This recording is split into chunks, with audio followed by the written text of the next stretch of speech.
Wow, கடவுள் இவ்வளோ அழகாக படிச்சுட்டு உங்கள் அழகை உங்களாலேயே பார்க்க முடியாத அளவுக்கு பண்ணிட்டானே. கடவுளே, உனக்கு கருணை இல்லையா? எனக்கு தெரியும் நீங்கள் தெரியாமல் தான் அடிச்சிருப்பீங்கன்ட்டு.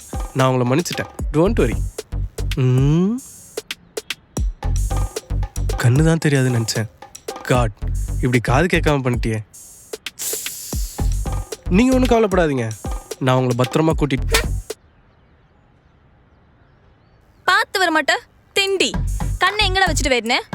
ஆளை பாரு நல்லா அப்படியே போட்டனா. இதில் நீங்க பஞ்சு டைலாக் வேறையா? போட்டோம். போதும், புரிஞ்சிடுச்சு. இனி எப்படி நான் நின்ன கண்டோ மவனே. பிரின்சி தெரிஞ்சவங்க தான்டி. இந்த வீடியோ உங்களுக்கு பிடிச்சிருந்தா ஹேண்டில் கீழ இருக்க ப்ளே பட்டனை கிளிக் பண்ணுங்க. மறக்காம லைக்ஸ் ஆன் யூடியூப் சேனலை சப்ஸ்கிரைப் பண்ணுங்க.